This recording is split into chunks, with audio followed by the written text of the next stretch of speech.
So I want to talk to you about the Eastern Catalytic Eco 3 catalytic converter. No one seems to talk about them, but they're actually a really cool thing. They put some extra love and magic inside them that makes them a little bit better for engines that aren't maybe in their prime anymore. That's super important to me because I would rather not waste a whole bunch of time installing a catalytic converter just to have it fail or just not pass the emissions test. I'm not going to take you through a DIY walkthrough of the replacement procedure. There's plenty of other videos on YouTube for that, but I want to show you the differences between this Eastern catalytic converter and the OEM one and why I think it's actually a better option. I've never actually seen a comparison side by side of Eastern catalytic converter versus an OEM, so I just thought it'd be interesting to push them next to each other and see if there's anything different. First off, they have the mounting bracket tab that actually bolts the engine in the same spot. No problems there. It looks like it has an extra tab. So remember the Pilot, the Ridgeline, the Odyssey, and maybe the Accord. I don't know, it's all confusing. Sure, basically some of the same architecture, so it probably makes sense that one of those vehicles does it and this one doesn't. Next thing I get to is our rear O2, well, rear O2. Your emissions checking O2.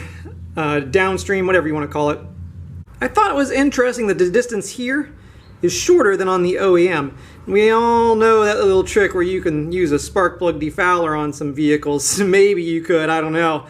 It's really unclear. And push the O2 sensor out maybe just a little bit, and maybe it wouldn't notice that there's not a catalytic converter in there, and maybe no one else will notice that it's not working. But just something I thought of that it's actually closer in the stream. Weird. I'm sure you could hang like a Christmas ornament from this guy, but we're not going to. There's no heat shield on the new one. I'm assuming nothing's going to catch on fire because of that, but an interesting thing of note. The old one does not have this strange bracket off to the side. No big deal. And also, don't be shocked if the entire thing is coated with maple syrup. Or as you Canadians call it, moose beer.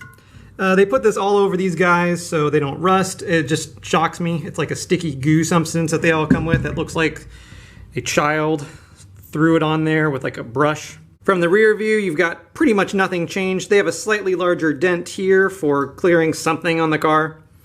No heat shield, yada yada, bracket. Here's something I don't like about them though.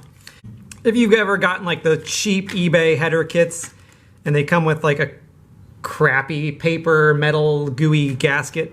Yeah, that's what they're trying to get you to use here. I'm just not a big fan of them. The OEM style multi-layer steel gaskets are so much better than these guys. You could probably use this thing and it'd work okay, but I'm just not in it to win it. It comes with new studs, some miscellaneous hardware. That guy I would use though. That's the O-ring gasket that actually seals it to the Y pipe underneath the engine.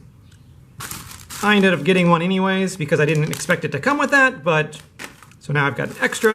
Here's the multi-layer steel gasket I would recommend with using for any of these things. It's so much better than that style. I would trust it to actually run another 100,000 miles, and they are super cheap to get online. So just do yourself a favor and invest in these guys. The sticky syrup that they keep everything from rusting, it attracts dirt. And I don't know what kind of factory they build these things in, but all this is just one thumb swipe inside there. The whole thing is covered with garbage. So when you do get this up, be sure to clean everything out in there. Not too concerned with sucking anything in the engine because it's, well, your exhaust.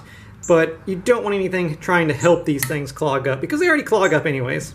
I've got two pre-cats of them on my 2010 Honda Pilot, and they've been on there for oil change worth of miles, and they're doing great. No issues. Everything's been fixed from the emissions codes issue standpoint, and all around it was a wonderful value. So I just wanted to share it with everybody. If you like any of this, please subscribe and I'll try to do more of these kind of things.